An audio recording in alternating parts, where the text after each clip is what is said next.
So good evening. It's my pleasure to welcome you here tonight. I'm Steve Buck, Chair of the Department of Psychology here at the University of Washington. This is a very exciting time for us tonight with the first lecture of the Alan Edwards Public Lecture Series. I want to tell you a few words about Alan Edwards. Professor Edwards was affiliated with the University of Washington Department of Psychology for half a century, from his arrival in Seattle in 1944 as an associate professor to his death in 1994. Alan was an outstanding teacher, researcher, and writer who's credited with changing the way that modern psychological research was conducted by introducing new statistical techniques to the science. Alan also fundamentally and permanently changed the intellectual climate of UW psychology by endowing the Alan Edwards Lectureship to bring nationally and internationally renowned psychologists to campus for short visits to interact with faculty and students. Since the inaugural Edwards Lecture in 1999, we have hosted an impressive list of distinguished speakers. Now, the Alan Edwards Psychology Public Lecture Series will be an annual event bringing the excitement of psychological research and its tangible benefits to our fellow citizens, and serving as an ongoing reminder of Alan's foresight and generosity. Tonight's program is brought to you in part by the College of Arts and Sciences and the UW Alumni Association. We are grateful to both. The topics in this series illustrate how psychological research not only advances science, but directly serves members of our community. The contributions of the faculty members profiled here, both from the University of Washington and from other institutions around the world, provide us with tools to improve the lives of many. Tonight's topics address the results of trauma, with speakers sharing the latest information in the treatment of chronic post-traumatic stress disorder, otherwise known as PTSD. Our first speaker is Dr. Richard Bryant, a Scientia professor in the School of Psychology at the University of New South Wales. He's also director of the PTSD unit at Westmead Hospital in Australia. His study of post-traumatic stress response has led to the development of the first assessment measures of acute stress disorder. Professor Bryant has published widely and co-authored the leading text on acute stress disorders. He has been awarded over $8 million in research grants, and clearly his service to humanity is greatly appreciated. Please help me welcome Richard Bryant.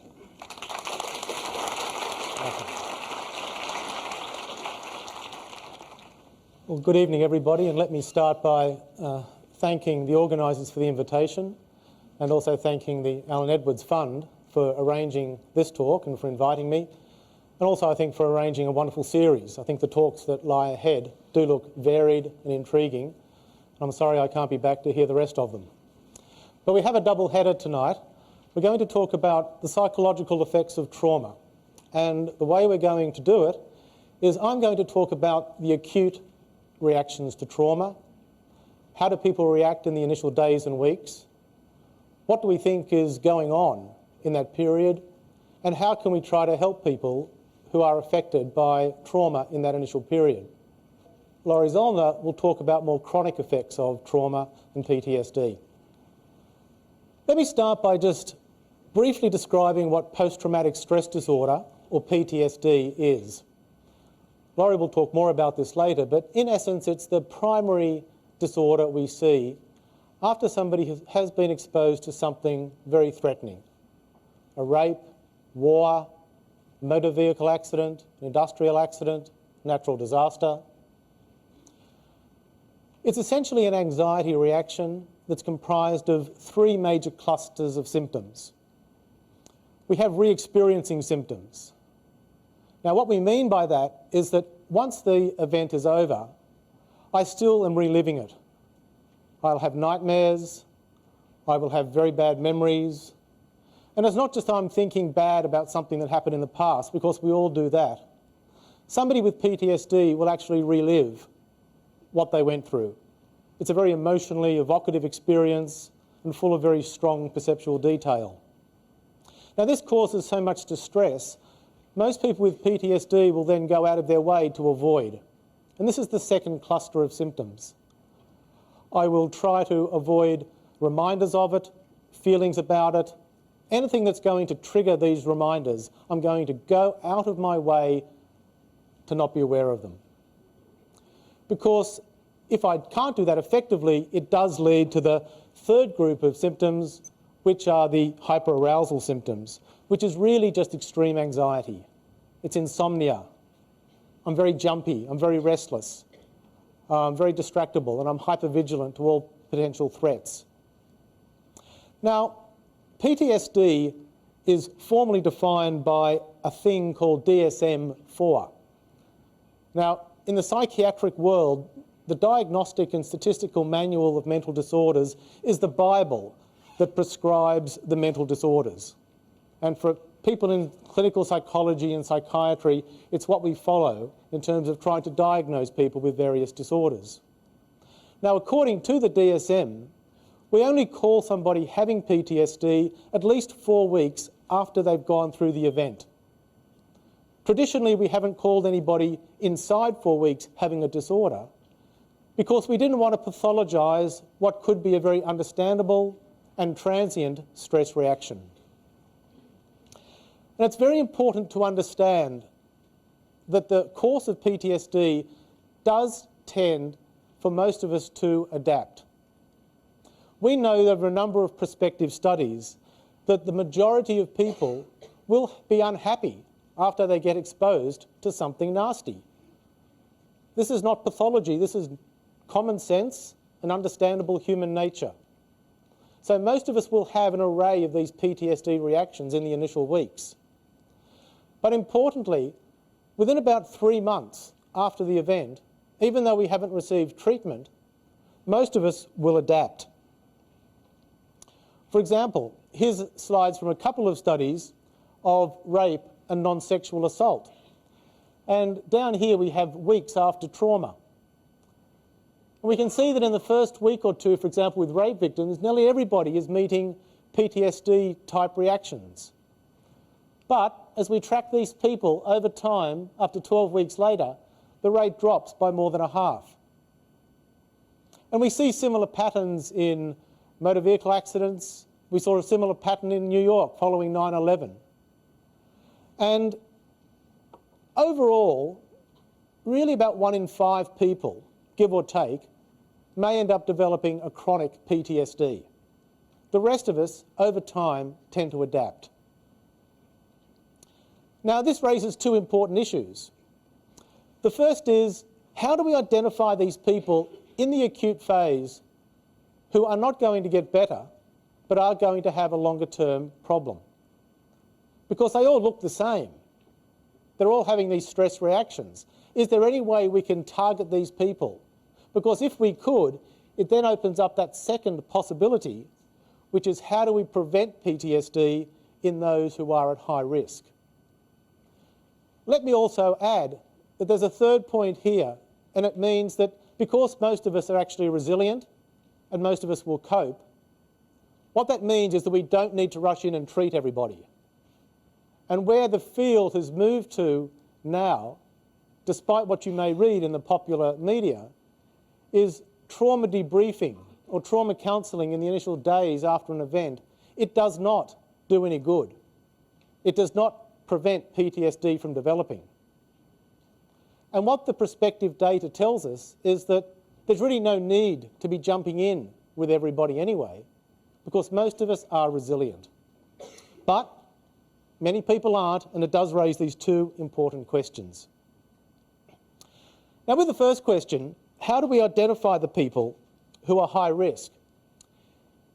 In the latest edition of the DSM, which came out 12 years ago now, they brought in a new diagnosis that was meant to answer this issue. It was called acute stress disorder.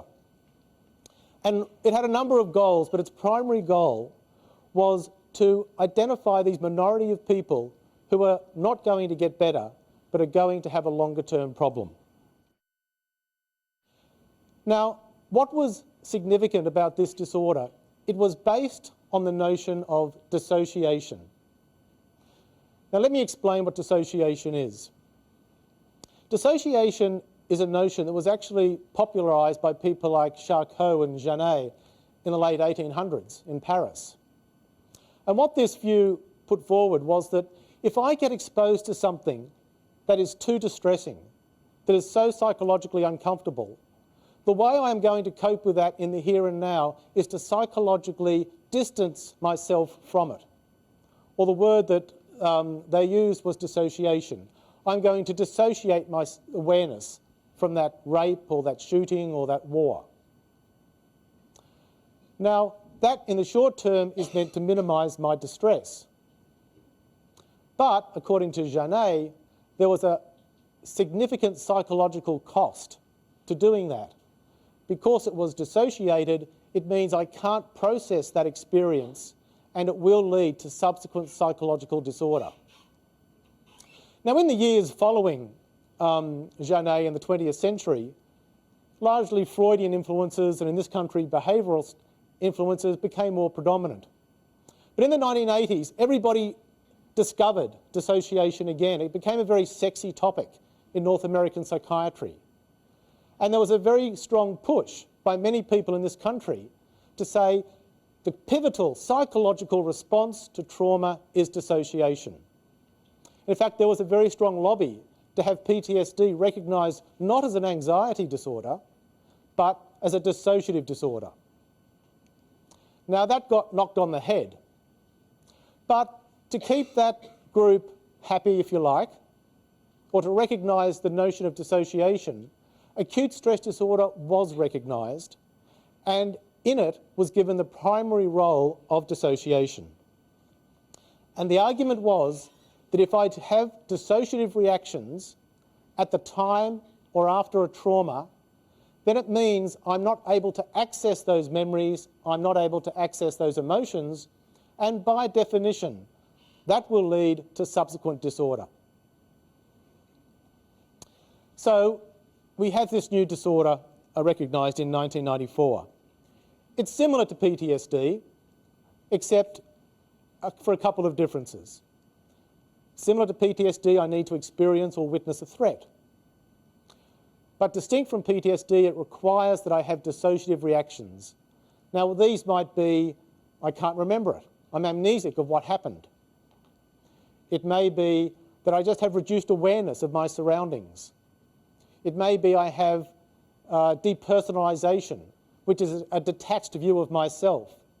So the rape victim may tell you, I can see the assault happening, but I'm looking at it from the other side of the room, from a detached point of view.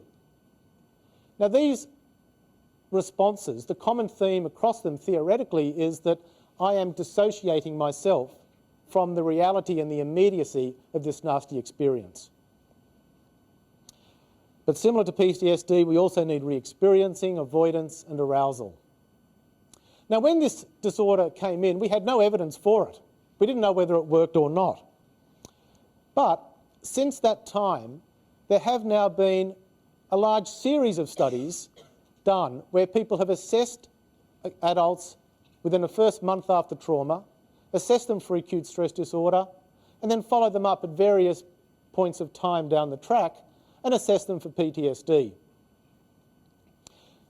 Now, if we look at those studies and we ask the question, what proportion of people who initially have acute stress disorder go on to develop PTSD, we can see that if we look at these top studies here, the hit rate is pretty good. Remember how most prospective studies tell us that most people are adapting in this time and they're getting better. These studies up here are actually telling us that at least 3/4 of people who have this diagnosis aren't getting better, they're still having PTSD. But if we look at these same studies and we ask a different question, what proportion of people in these studies who ended up getting PTSD initially had acute stress disorder? Note the different question. The number of people who ended up having the disorder, what proportion of those initially had acute stress disorder? We can see that the rates are actually a lot more modest.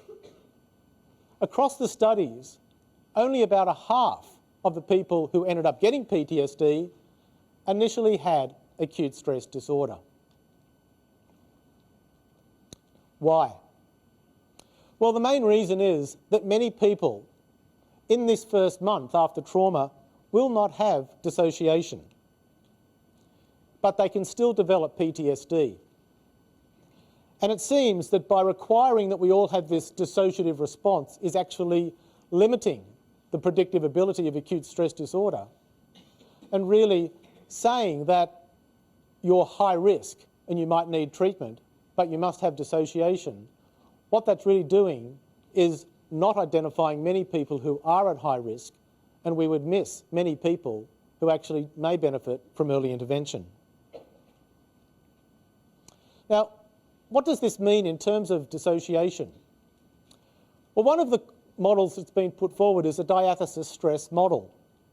And this essentially argues that there might be a proportion of people who do respond to a trauma with dissociative responses, such as amnesia and depersonalization, etc., simply because they have a cognitive style that is dissociative.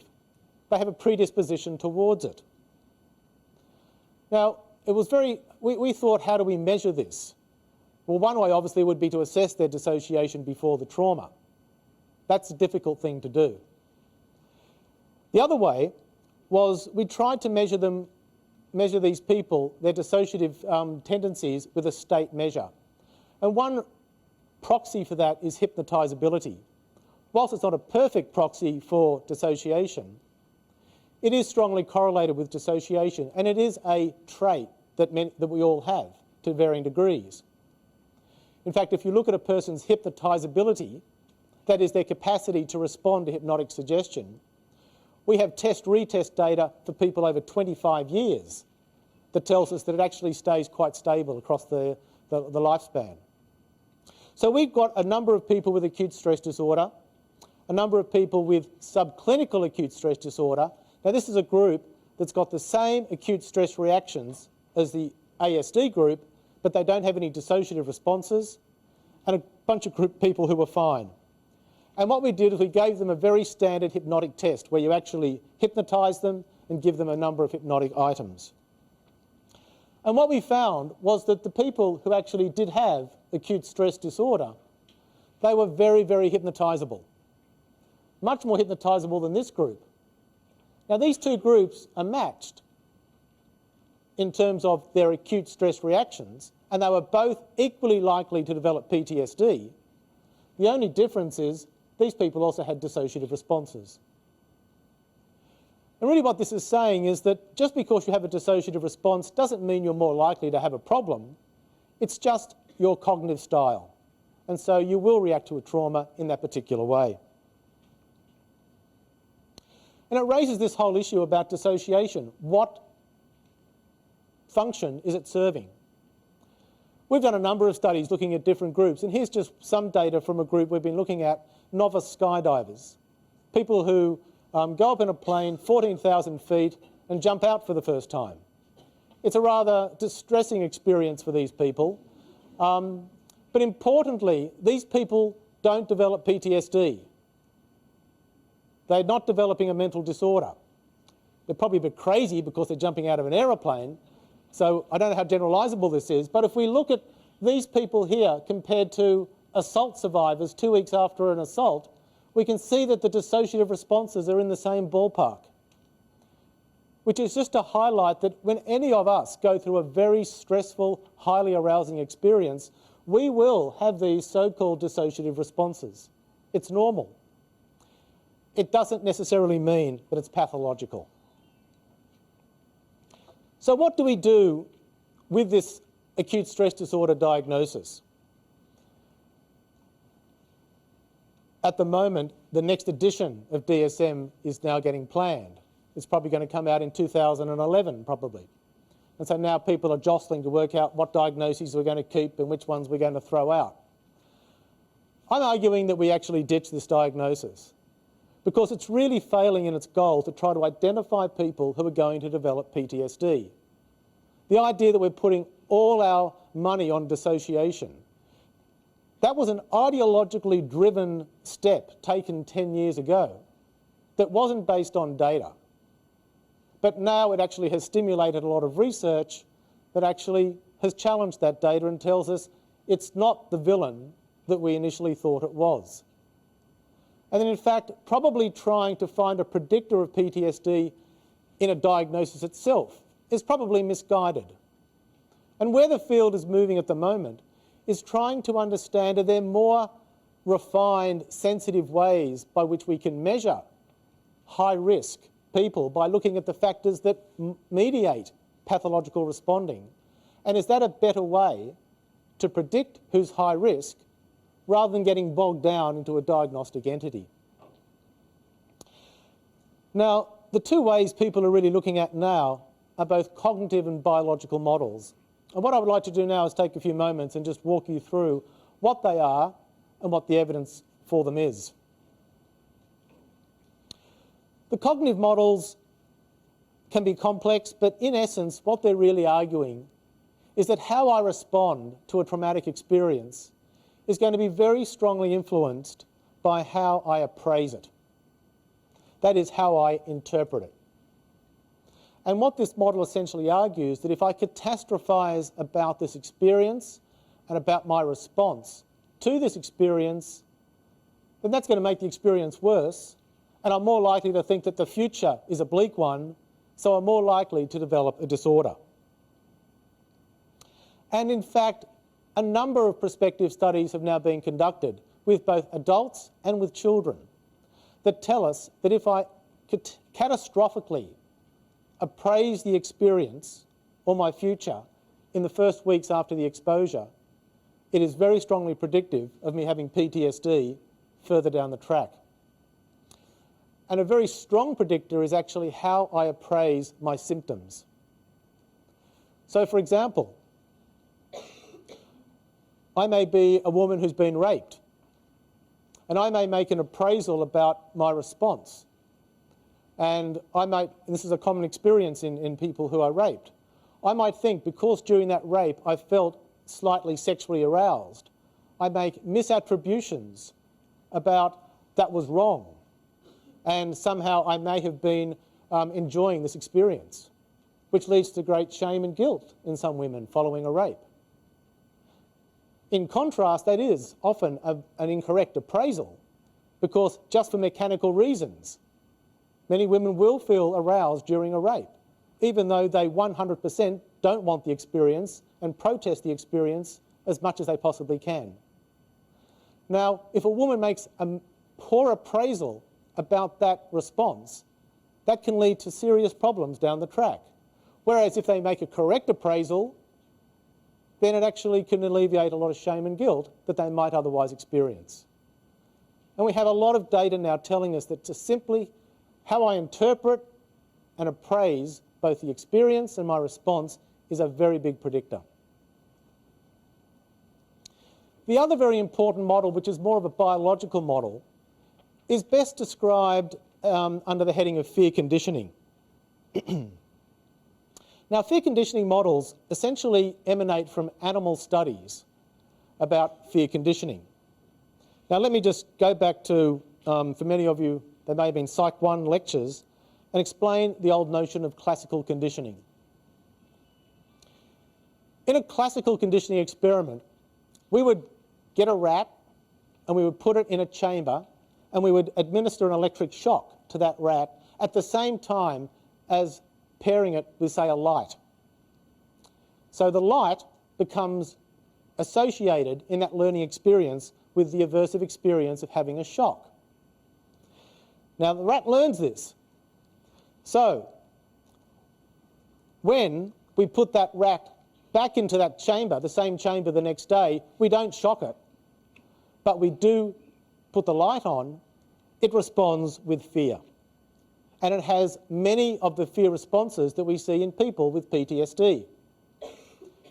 It has freezing, potentiated startle, increased heart rate, increased blood pressure, stress hormones get activated. This is the generalised fear reaction that we as humans have, and we see it very much in rats. Now, really what's happening there is that the rat is learning that this light is dangerous.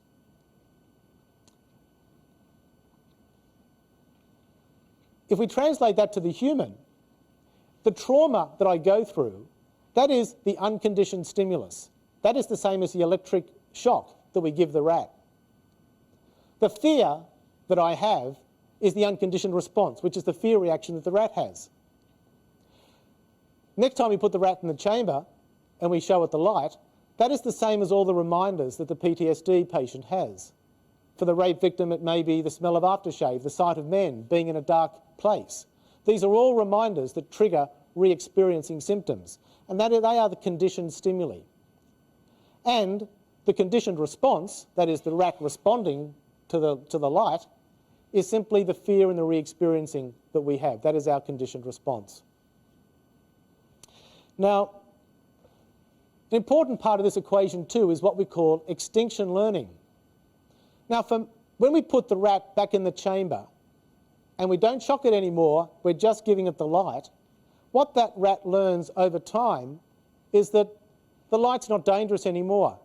It's not signalling that I'm going to get shocked. And so there's new learning going on. The rat is learning this light is okay. That's extinction learning. And that is essentially what most of us do in the weeks and months after trauma. Initially, we have a very strong unconditioned response, but for most of us, we get back in the car, we drive around, and we find out that I'm not having another accident.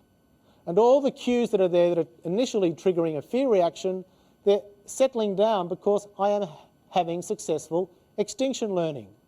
I am learning that these things don't hurt me anymore. And so what this model argues is that essentially what PTSD can be conceptualised as is failed extinction learning. Now that's too simplistic. Obviously there's a big difference between a rat and a human, or in most cases there is. But in terms of the simplicity of this model, it's a very useful one because we can start to make comparisons between basic animal neuroscience and also what we see in the clinical scenario of PTSD. Now, what are some of the evidence for this model? Well, as we saw, one of the indicators of stronger conditioning can be elevated heart rate, because that's part of the fear reaction. So what a number of teams have done around the world is tried to look at people initially after trauma exposure, looked at their resting heart rate, and then followed them up months or years later to see whether they develop PTSD. According to the conditioning model, if I'm going to go on and get PTSD, I should have a higher resting heart rate just after the trauma, because that should be a marker of greater sympathetic activation. And in fact, there's been numerous studies like this. They've come from Israel, they've come from this country, we've done them. And what many of them have shown, not all but many, is that people who subsequently get PTSD 6 or 12 months later will have a higher resting heart rate in ER than the people who don't get PTSD. And that's controlling for medical variables and injury severity and the usual sorts of suspects, which is consistent that conditioning may be happening. We even found that people who develop PTSD after brain injury, and that actually represents a large proportion of people in car accidents and industrial accidents, these people actually don't remember what happened to them because they had a severe brain injury and they don't remember. But these people can still develop PTSD. Even in those people, we found that in the initial week after trauma, their resting heart rate was higher than the people who didn't, which again is consistent with theories of conditioning. I don't need to have full awareness for conditioning to occur. And there's also several studies with kids as well. Same pattern. Children will also show this conditioning pattern in terms of elevated heart rate seen in people who go on to develop PTSD compared to those who don't. Some more data, skin conductance response, which is a very common measure of autonomic activity. In essence, another measure of arousal. The study we've done, this group here is people with acute stress disorder. Much more arousal than people with chronic PTSD and people who don't have acute stress disorder. We've also looked at panic attacks. Panic attacks are very unpleasant experiences where people feel like they're choking, they're dying, they're losing control. It's the most extreme anxiety state you can have. We find that nearly everybody with acute stress disorder actually has a panic attack during the trauma itself. So while I'm being raped, or while I'm stuck in the car, or while the bank robber has got a gun pointed at me, I will often panic. Now that's consistent again with the fear conditioning model, that there is going to be extreme fear and arousal at the point of trauma. But importantly, most of these people are going to be having ongoing panic attacks, which is consistent with this notion that very elevated arousal at and after the traumatic experience is going to fuel much of the psychological distress that I subsequently have. One of the questions that always is posed in this field, which is a very good question though, is why are only some people developing this problem? Everybody gets exposed to the same traumatic event, and to be honest, if the conditioning models were true and simplistic, then we should all be conditioned. But obviously this is not happening. The vast majority of us are being very adaptive and resilient, and we're getting over it. But there's this minority who isn't. Why? Well, much work has been done over the years trying to look at these people, but all of this work has been done after the traumatic experience, which is obviously a flawed methodology. What people are starting to do now, though, is assess people before they get exposed to trauma. Now, clearly that's a very expensive task because you're betting that that person is going to get exposed to trauma. Otherwise, you've got to sample an enormous number of people. What some people are doing, including my team, is we've tried to look at people who are high risk for being exposed to trauma and assessing those people before they get exposed to the event, and then assessing them again after they've been exposed. One study that we've recently done is we looked at firefighters. And we looked at 85 firefighters during their cadet training. So these were young guys, came in, put up their hand saying, I want to be a firefighter, and they go through a whole bunch of class-type exercises before they start getting put in firehouses. We got them to come in and we did a whole bunch of studies with them. But then we had access to the emergency database, so we knew when everybody got sent to something nasty, we could pull them back to our lab, and then we pulled them back again 12 months later, which allowed us to actually see what is really happening before in those people who do go on to develop a problem. Now, this is a useful paradigm because all of these people, by definition, got exposed to something nasty. One of the questions we asked is, to what extent do appraisals that I have before I walk into a trauma, to what extent is that going to predict my stress response? And we gave these guys measures of catastrophizing generally. And we found that the people who tended to catastrophize, the more I tended to do that, it accounted for 16% of the variance of my post-traumatic stress. The extinction learning that I spoke about. We put these guys through a particular experimental paradigm that was identical to what we put through the rats. That is, we had these firefighters and we gave them electric shocks. And the great thing about working with the fire department is the commissioner says, we don't have an IRB or we don't have an ethics committee. You can electrocute my guys, that's fine, they're tough, they can take it. So we shocked the hell out of these guys whilst they got paired with different stimuli. So we actually were allowed to do very good conditioning studies with them, but then we showed them these stimuli when they weren't being shocked. So then they went through extinction learning. And what we did was that we were trying to look at how well these guys engaged in extinction learning. This is on an experimental task before they got exposed to trauma. They then got exposed to trauma and we assessed them for their stress reactions. And amazingly, 32% of the variance of their stress reactions was accounted for by their impaired extinction learning on that task, which may be telling us that as an individual, if I have problems in engaging in new learning to inhibit fear as a general capacity, as a general skill that I have, if I'm that sort of person and then I have the bad luck to walk into a traumatic experience, then I'm most likely not going to adapt well. I'm probably going to have post-traumatic stress, which is consistent with this fear conditioning model. And it also highlights that we can't be thinking of these people as just responding to the event, but these people walk into that event with a whole bunch of vulnerability factors that may be associated with genetics, may be associated with prior learning, probably both. Let me turn now to the issue of intervention. If we can identify a group of people who are high risk, and acute stress disorder does allow us to do that.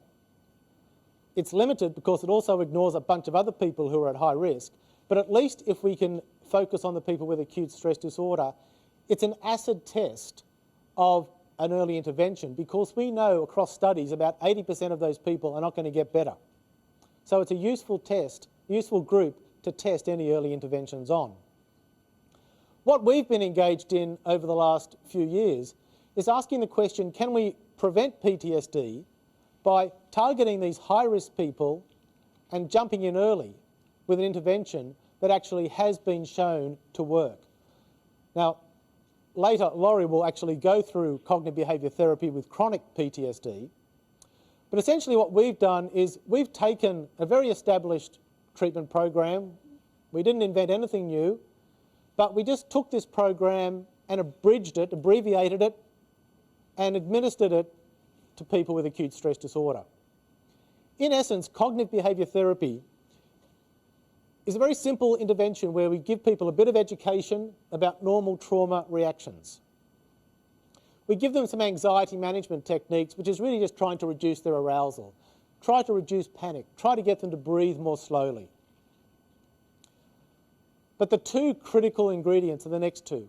One is cognitive therapy, which really speaks to those cognitive models I spoke about earlier, where in cognitive therapy, we are trying to help the person realise their catastrophic appraisals about the experience and about their future, and we teach them to think more realistically and appraise this whole experience in a more realistic manner.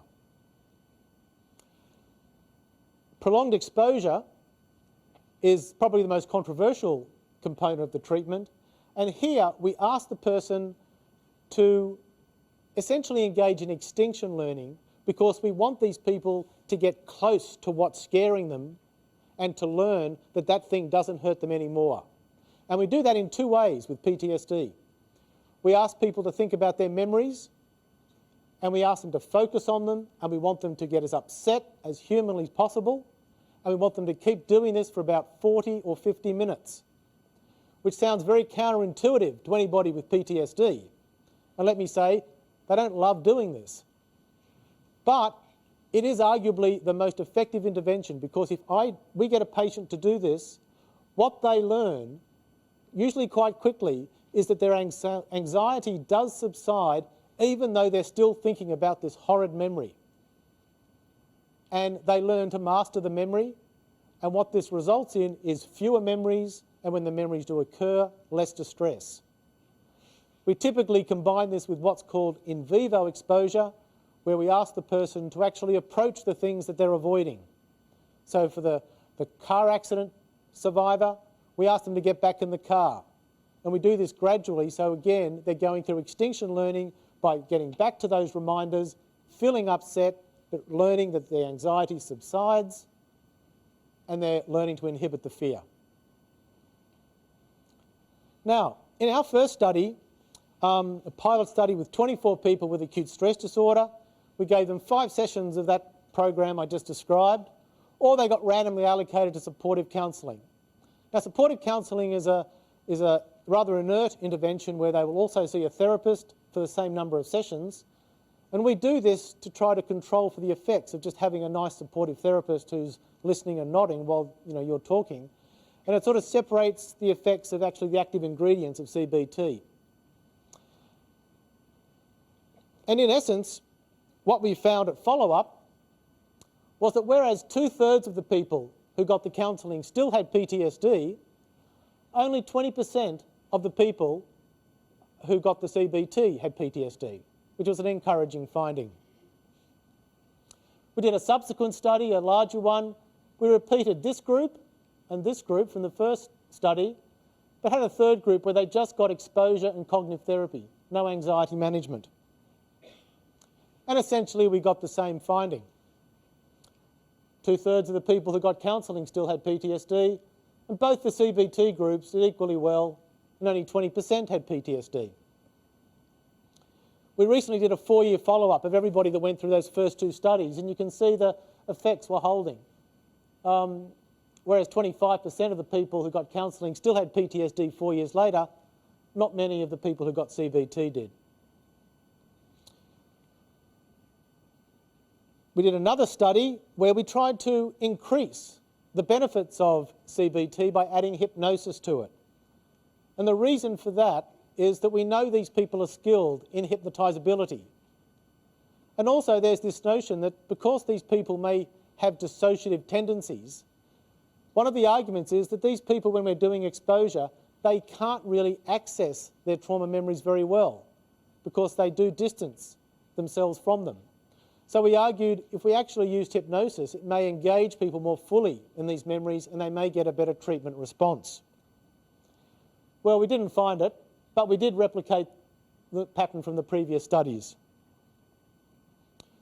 We did another study where we replicated our first study, but this time we focused on people with brain injury. That is, people who were knocked out, so they only had islands of memory. We were wondering if this technique would work with them. And in a nutshell, it did. This is now becoming a very repetitive story.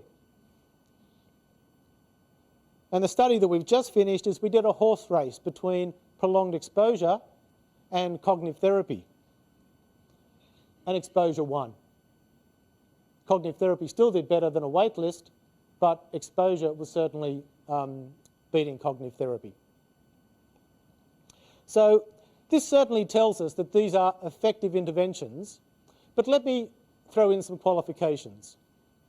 Whilst these slides look impressive, it's probably fair to say only a half of the people who put their hand up and come in for treatment are benefiting from it. Now, across psychological therapies, that's not a bad hit rate, but let's not think we have a panacea here. There's a half of the people are not responding or they're dropping out of therapy. We have a long way to go in trying to work out what's the best way to treat these people.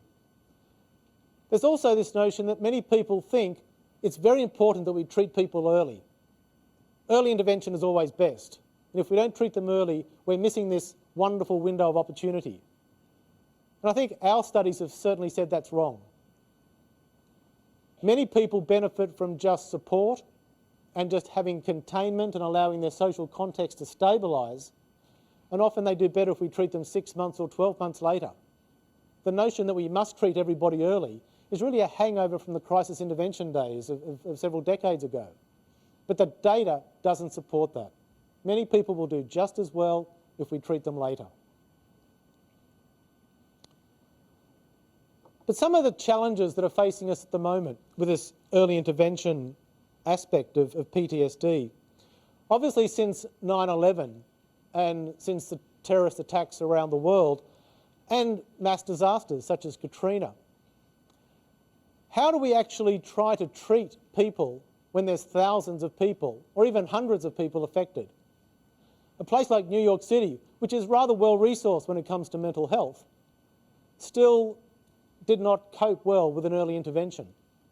And it's raised interesting issues about if you have a whole city or a whole population affected, is there some way we can get the message of this intervention technique out to large numbers of people?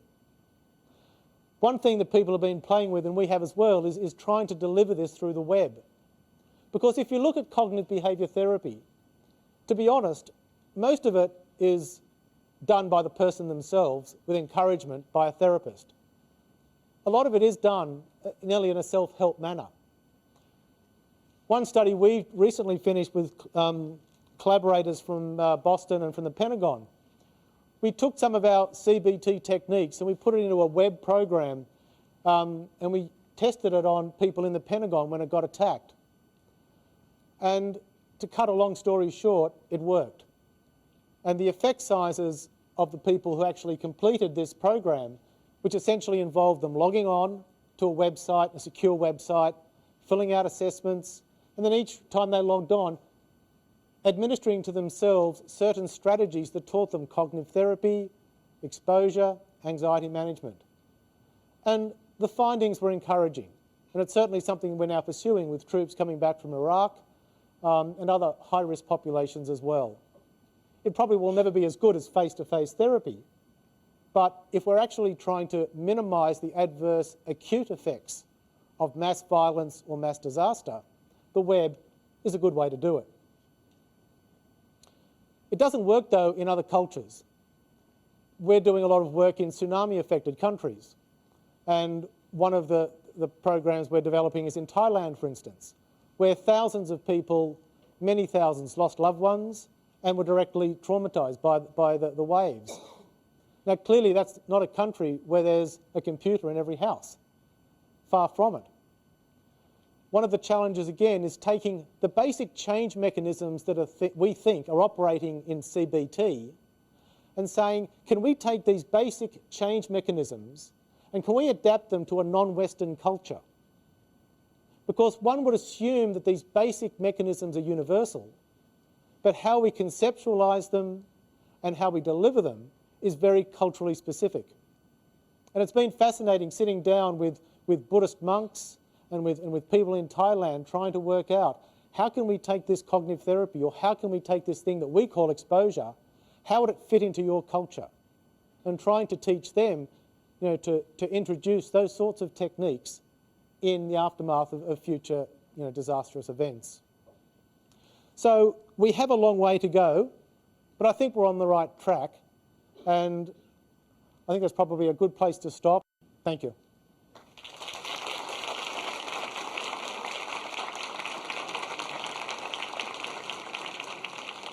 Our next speaker is Laurie Zoellner, Associate Professor of Psychology here at the University of Washington. Laurie is the director of the UW's Center for Anxiety and Traumatic Stress and is on the board of directors for the International Society for Traumatic Stress Studies. Laurie researches the prevention and treatment of chronic PTSD. She is well recognized in the field of traumatic stress studies and has published extensively on cognitive behavioral treatment of trauma survivors. She has given many national and international workshops for practitioners on preventing and treating chronic PTSD. Please help me welcome Laurie Zoellner.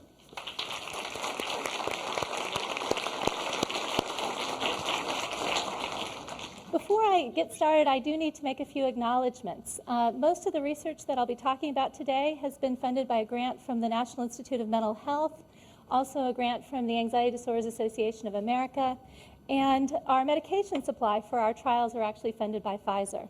And then finally, as Richard also hinted at, research is done in groups and in teams, and these are some of the people who have worked hard on some of these projects and are really critical to our efforts here. So one of the things I wanted us to do was have a sense or a feel of what it's like for an individual to have PTSD. And we have an ongoing treatment study going on right now.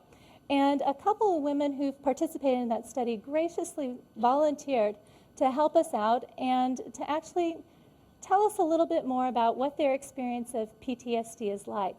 And one of the thanks that I want to put in here is one of our research associates, Dr. Afsoon Eftekhari, actually spent quite a bit of time putting together these clips for us, and you'll actually hear her voice on it. But as you're listening and as you're watching, what I want you to do is listen for these symptoms that we've been talking about and take it away from kind of the theoretical or the academic into what it translates into somebody's real life. What was PTSD like for you, and how do you experience it? Well, because of what happened, I had a really bad fear of the dark.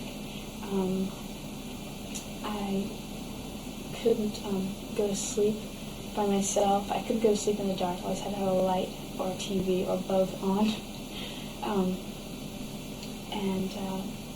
I was afraid to sit with my back to a door or lay with my back to a door, so I always have to turn around.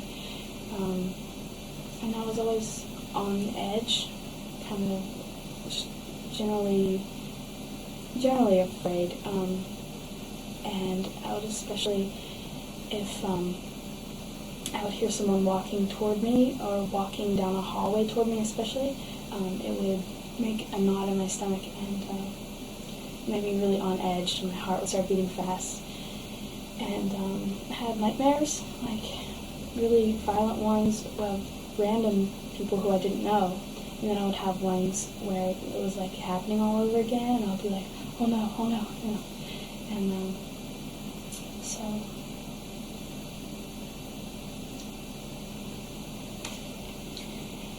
And in what ways has PTSD been a problem for you?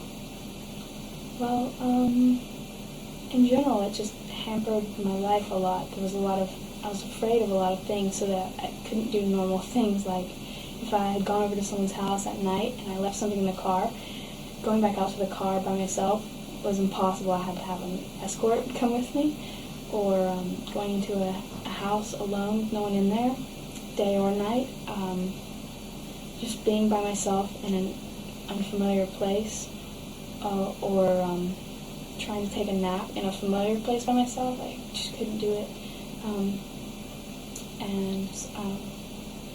Also the memory would come up, sort of like hit me from behind at completely random times. And so it sort of bullied me in a way. So with that, you could hear some of the classic symptoms that we're talking about. You're hearing the prevalence of that memory in her life.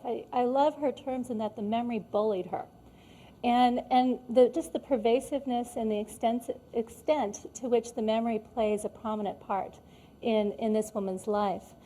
The second clip that we're going to listen to, what I want you to hear here is you're hearing a little bit of a different flavored picture with her.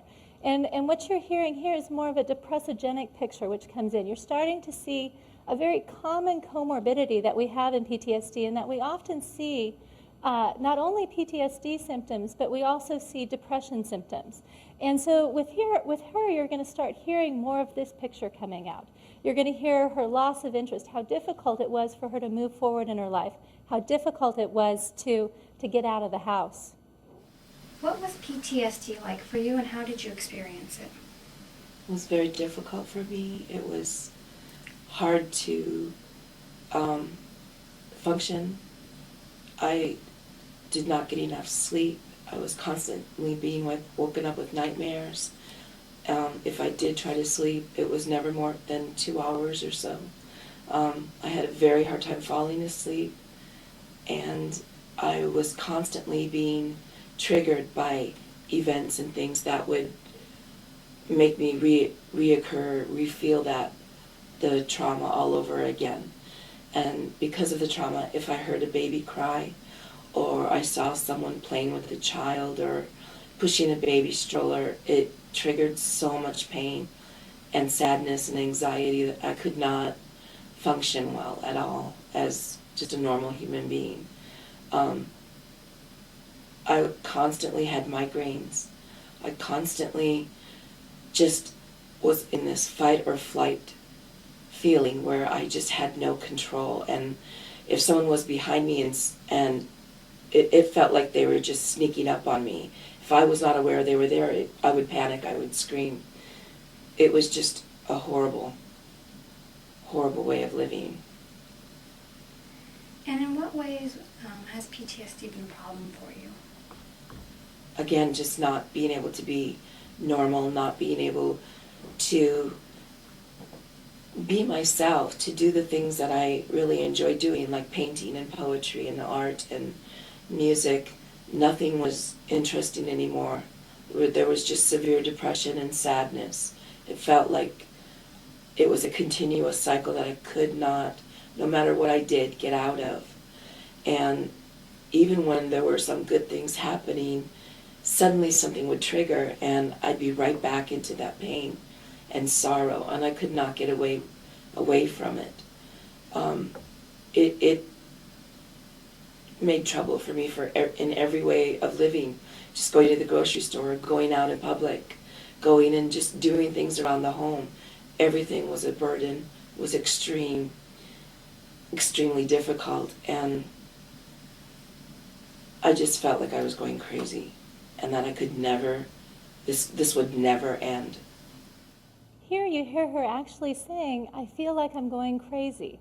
This notion of the cognitive component, of feeling like these symptoms mean that you're going crazy, is very common.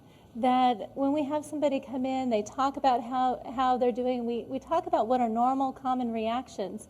One of the first things that women often say is, you mean I'm not going crazy? That this is actually pretty common? And it's helpful to understand that and to get a sense that it feels like the person is going crazy. The other thing that you hear her saying here, which I think is really also profound, is this feeling that her life was taken away from her, that she hasn't been able to have the kind of life that she wants to have. And it feels like it's taken away in some shape or some form. So now what we've done is we've kind of first talked just conceptually about thinking about PTSD, and now hopefully it's feeling a little bit more real to you as you're listening. And the next step is to really talk about what we can do to help people. And what do we have right now that's out there for the treatment of chronic PTSD? And what I'm going to do is review a series of studies that tell you a little bit about a flavor for where we're at in the literature. First, to get us started, I want us to talk about how difficult it is for people with PTSD to actually come in and seek treatment. This is data from the National Comorbidity Survey replication. It's probably one of the largest studies that's been done on mental disorder and on treatment seeking. And I want you to just step back and think about it for 2 seconds. Only 7.1% of people who have PTSD make treatment contact within that first year. That's going a whole year with PTSD and not getting help. And the median time to seek treatment, 12 years. This is suffering for a huge block of time without seeking any type of mental health services. The good news is, though, 65% or so actually go in and finally get some type of service. So just when we have some good news, it's followed up by bad news again. When we look at the type and the quality of treatment that people are receiving, only a third of folks are actually being seen by a mental health specialist, a psychiatrist, a psychologist. A third are being seen by a general medical practitioner. This would be a primary care doc in most cases. And when we actually go in and look across all mental disorders about what kind of care, what standard of care people are actually receiving, the numbers are staggering that only about a third are getting even what we would call minimally adequate treatment. This is based on what we consider evidence-based practice, treatments that have strong evidence behind it.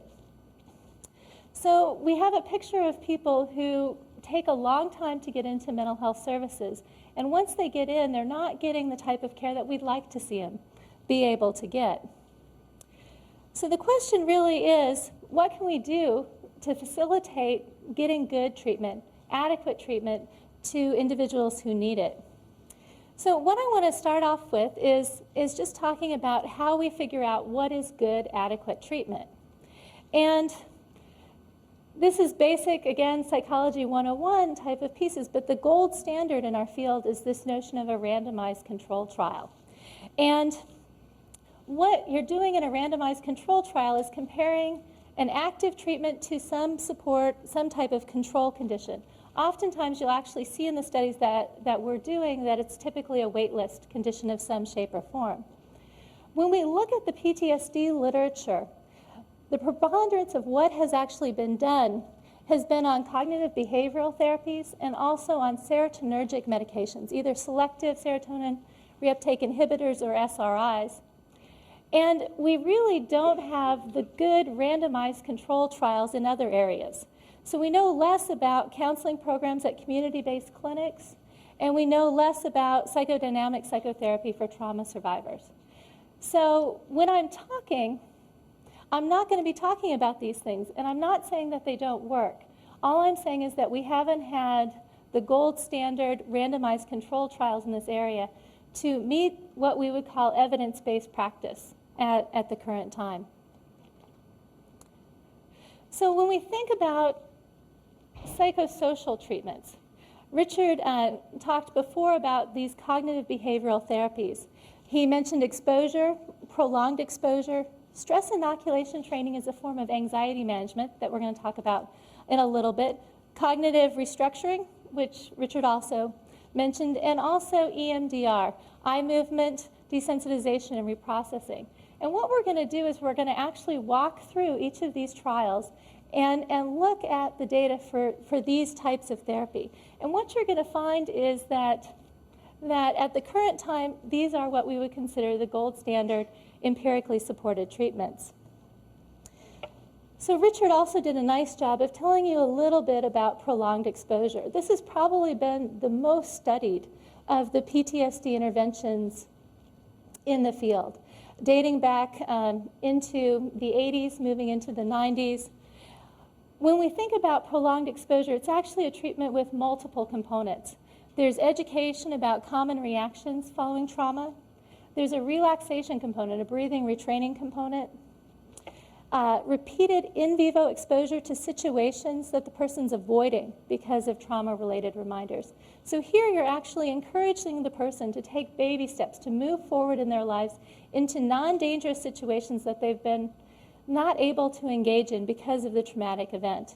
And then the last component that Richard did a wonderful job in talking about as well is this repeated re-experiencing or reliving of the traumatic memory. And so in therapy, what you're actually doing is having the person go back to the memory and talk through it as a way, as if it's happening again. You have them do it in a repeated and prolonged type of way for many minutes within a therapy session. And as Richard said, I think this is one of the more controversial aspects of this type of therapy, because you're asking somebody to go back to a memory that's been difficult and horrible and has been plaguing them for a block of time. But what I want to tell you a little bit more about with it is this notion of engaging with a trauma memory is actually one, when we think back to common sense and common wisdom, fits really well. This is actually a quote from Hemingway's book, For Whom the Bell Tolls. And it's an older woman who's giving advice to a man who has just began a relationship with a woman who had been brutally raped. And so this older woman is asking him, giving him advice about how to handle her. And it reads, she said, "I could tell thee of what was done to me if I ever began to think of it again, because thou art a good man and already have understood it all. But that it were better never to speak of it unless it came back on me as a black thing as it had before. And then that telling it to thee might rid me of it." So she's saying here that it isn't necessary for everybody to go back to the memory and deal with it. But if it's coming back as that black thing, that telling about it might actually be really helpful and rid them of it. And it's common sense. We think about the notion that I need to talk about it, and you'll hear me talk about that later, that it's important to get it out, important to deal with it. I also want to point out that this notion of engaging with the trauma memory has a very strong historical psychiatric context as well. This is a quote from Brewer and Freud about handling trauma-related symptoms. It says, "We found to our great surprise that each individual symptom immediately and permanently disappeared when we had succeeded in bringing clearly to light the memory of the event, when the patient had described the event in the greatest possible detail and had put the affect into words." This is almost I guess it's now about 100 years ago. And still very powerful things that we think of as very clear active ingredients, that we want somebody to engage with the memory, to engage with the feelings that they've had, to experience some of that extinction learning that Richard was talking about before. The models, when we think about the mechanism for this treatment, really do come very strong from learning models of how we think about extinction processes taking place. So another treatment that you'll hear about is one called stress inoculation training. And this one is much more of an anxiety management type of treatment.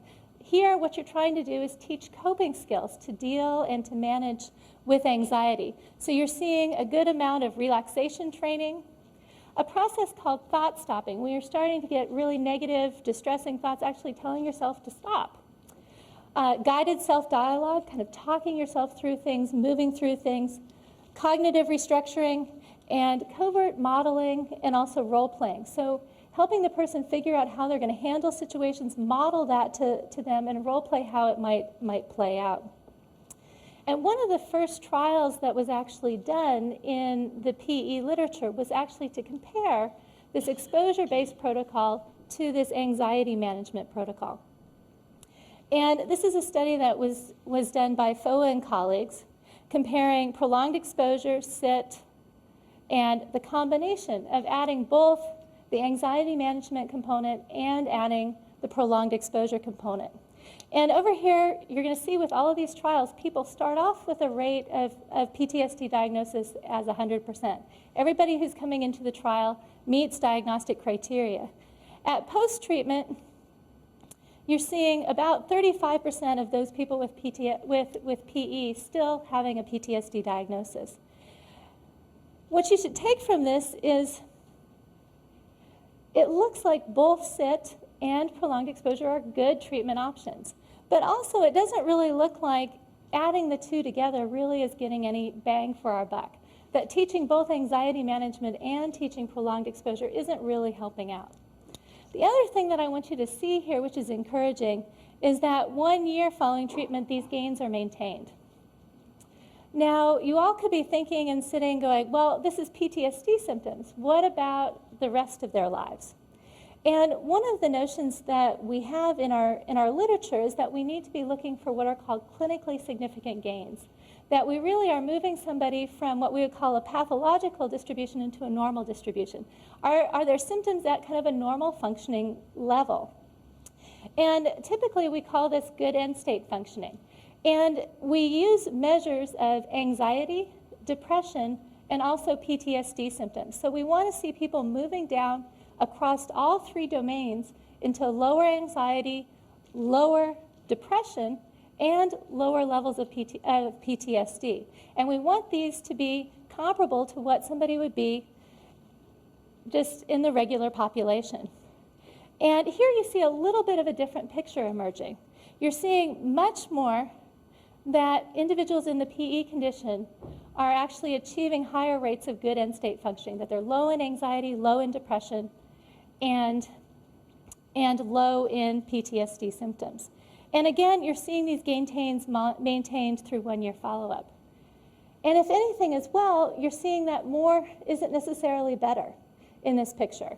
That again, adding the combination of doing both the PE and the stress inoculation training looks like it might actually be hurting a little bit. It's still effective and still helpful, but this notion that we have that if we add more to our treatment, sometimes we'll get bigger bang for our buck, isn't necessarily being evidenced here in this study. So this shows you a little bit about both prolonged exposure and sit. The next type of therapy that I want to talk about is cognitive processing therapy. And what you'll see here is it's tying into these notions that Richard talked about distressing cognitions and the way that people think about the world, themselves, and other people. And the goal here on the cognitive side is to really address those type of cognitions. So you're focusing on events, thoughts, and emotions, particularly focusing on issues of safety, trust, power, control, esteem, and intimacy. But what you'll also see here with the cognitive processing therapy is there is an added component of also engagement with the trauma memory. So you're seeing in this therapy not just solely a cognitive-based therapy, but also one that's including some of these exposure components of engaging with the traumatic event. And this is a study by Patty Rezick and colleagues. And what you see here basically is a pattern that both CPT and PE look relatively good, and that active treatments are generally better than waitlist. So if somebody's not getting treatment, they're not getting better on their own. But this is encouraging results that both of these types of therapy are providing good reductions in terms of PTSD symptoms. Note at 9-month follow-up, we're talking about 80% of folks being diagnosis-free. And the pattern is also relatively encouraging when we look at good end-state functioning. In this part of the study, you actually see some benefit at post-treatment for CPT. That is getting people down into good levels on, in this study, depression and PTSD. But when you hit 9 months, that advantage for CPT disappears. But what it's telling us is, again, we have another therapy in here that's also a good, viable treatment option for chronic PTSD. The last one in this series that I want us to talk about is EMDR. And when we're talking about EMDR, we're talking about, again, you're seeing some of the same elements of these therapies coming across. There's an accessing of the trauma memory and trauma-related images. Again, this engagement with the memory kind of notion. They also evaluate the aversive qualities. There's a cognitive component that's also there, and generating alternative cognitive appraisals, focusing on the alternative, and then what in EMDR they do is actually do sets of lateral eye movements while focusing on the response. So you see in this therapy a combination of some of the components that we've seen in some of the other therapies. And this is a study that just came out by Barbara Rothbaum and colleagues.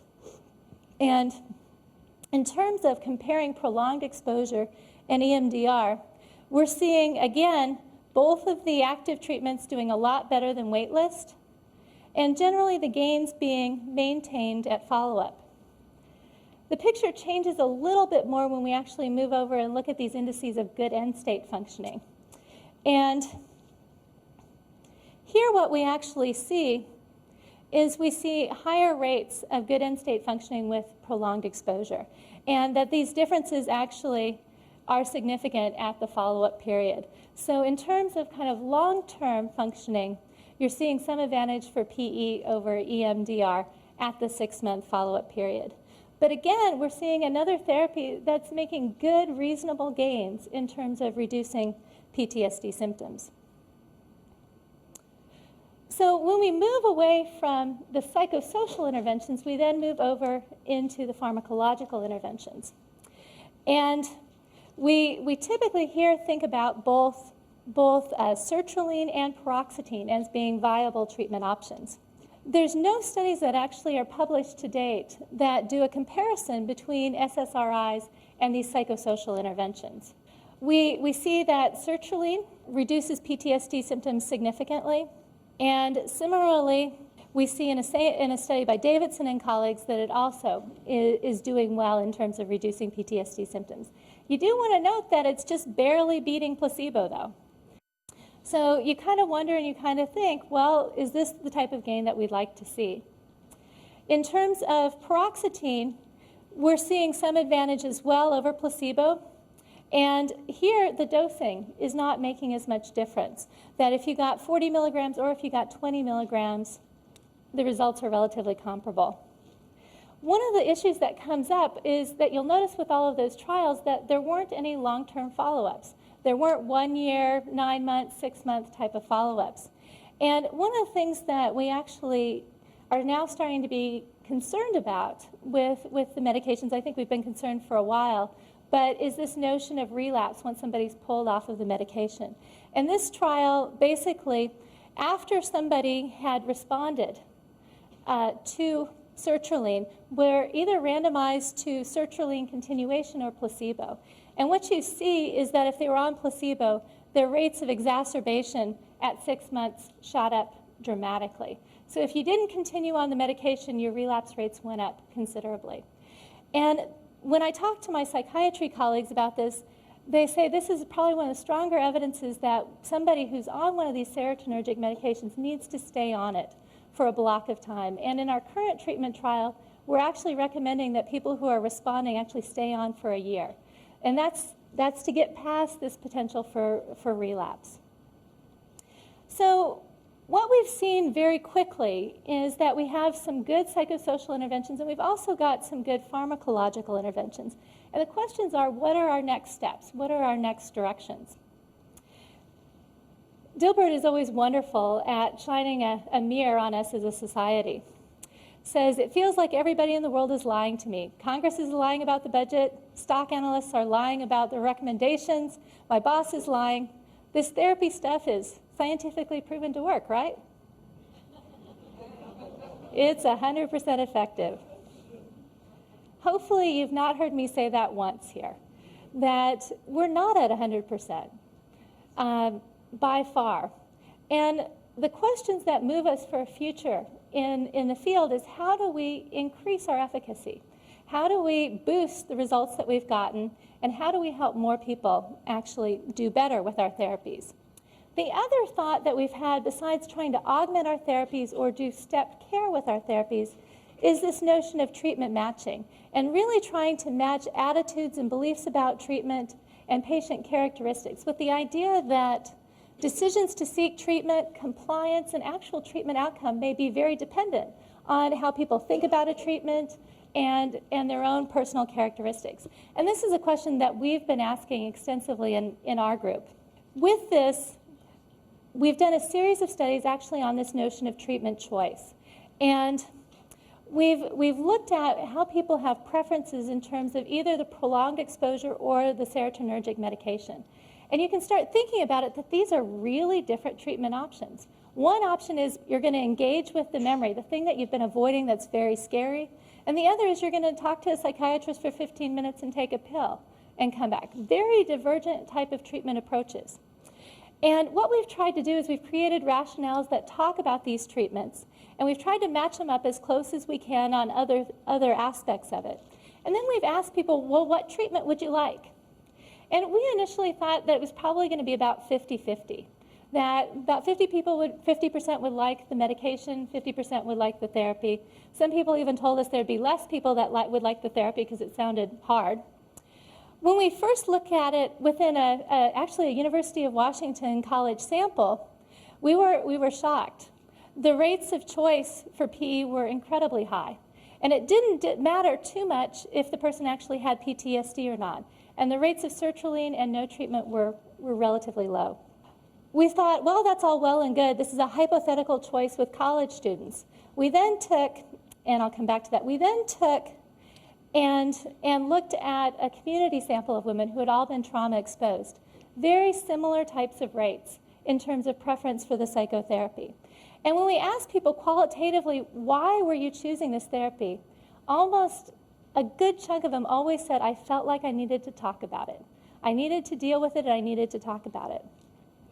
Our last study in this sequence was actually asking a question of, does choice have any impact on what you're doing in treatment? And so now, instead of just a theoretical choice, we actually asked people to make a real choice.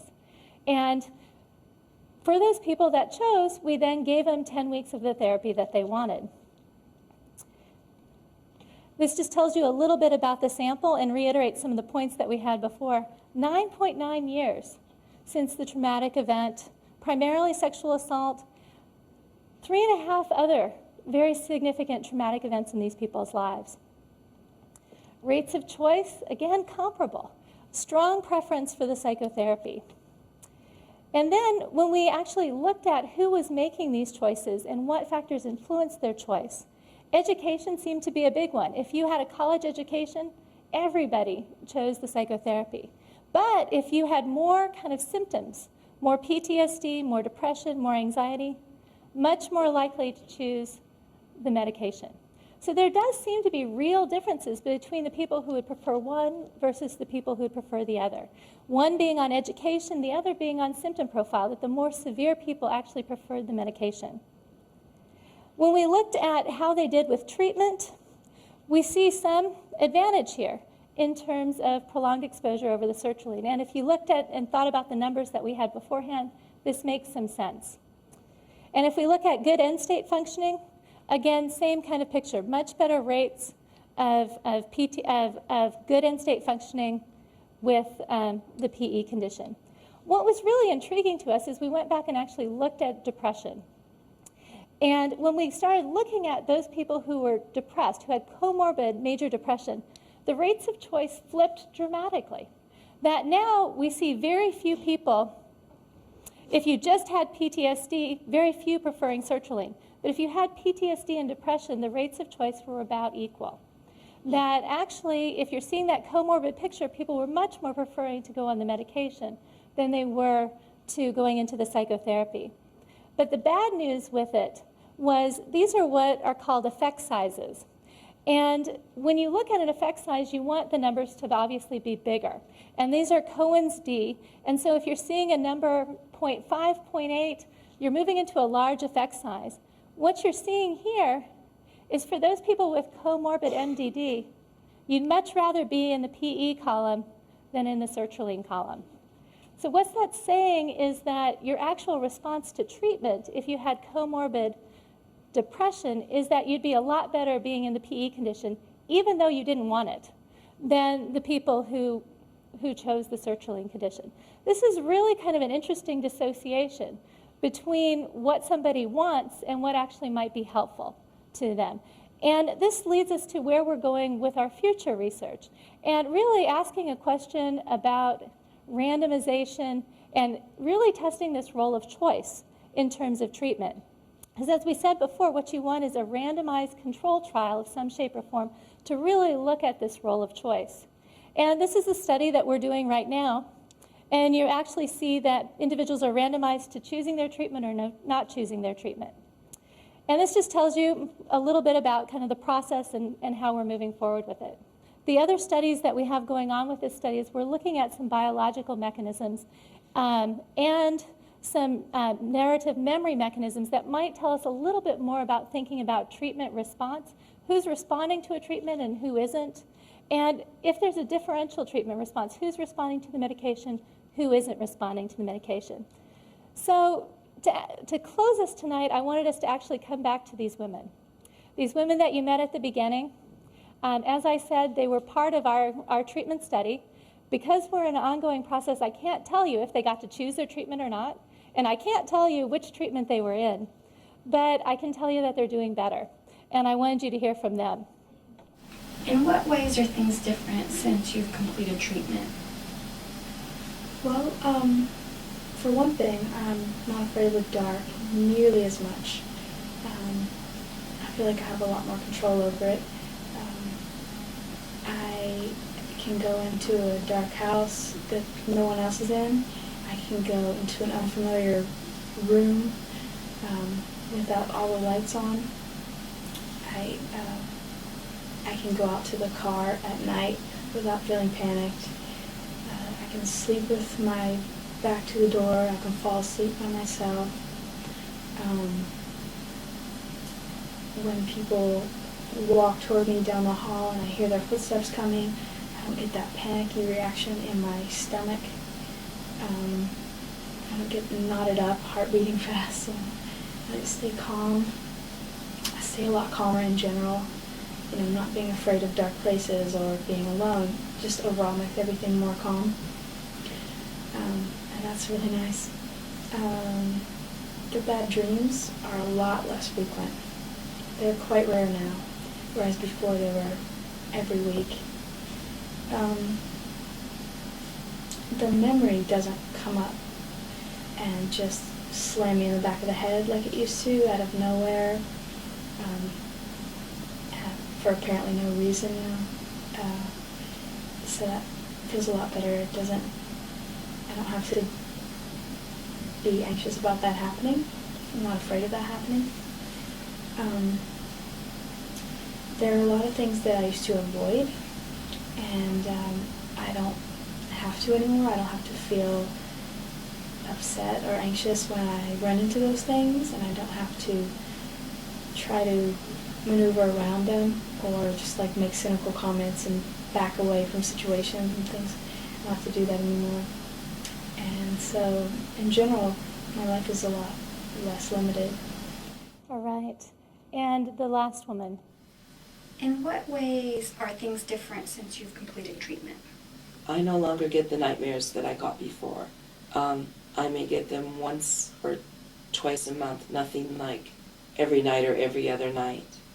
I do not wake up in night tremors, and I'm not afraid to function and to go out, and I'm not in that fight or flight mode anymore, or not the way I was. I'm aware of my surroundings, and I'm careful, but I'm not in fear that something's going to happen to me at any moment. And if something does, someone say just does come up behind me, I can handle it better. I feel more alive. I can do the things that I've been wanting to do for so long. The painting, the drawing, the poetry, all of that. There's no fear. I can even go to the library and things like that and go out in the evening. And it just feels good to have my life back. And I'm able to handle when I do get, sometimes things still trigger the memories, but they're memories. And not that they're forgotten, but I'm not reliving them. And I'm able to handle that more and understand that I'm no longer a victim, I am a survivor. And it's very important for me. So I still acknowledge what happened, but I can also live and do the best I can with what I have here today and now and for the future. And it's wonderful to have your life back. So we do have a number of good, viable treatment options when we're thinking about chronic PTSD, both in terms of the CBT treatments and also in terms of the serotonergic medications. And when we're thinking about next steps, we really are thinking about how we make our responses better, how we prevent relapse with the medications, how we augment partial response to treatment, and these notions of how we match treatments to particular people are some of the next steps that we're going to be taking in this area. And to kind of pull us back full circle, I think one of the important steps as well is now this dissemination of our evidence-based treatments. That we know that there is this preference for psychotherapy, and there's a need for good psychotherapy to be out there for folks to be able to access and to bring them into treatment. So that concludes my talk. I'd like to thank again Professor Richard Bryant from the University of New South Wales and Professor Laurie Zoellner from the University of Washington, and thank the UW Alumni Association and the College of Arts and Sciences for their partnership in presenting this lecture. We hope to see you all over the next 2 Wednesday evenings as well. Thank you.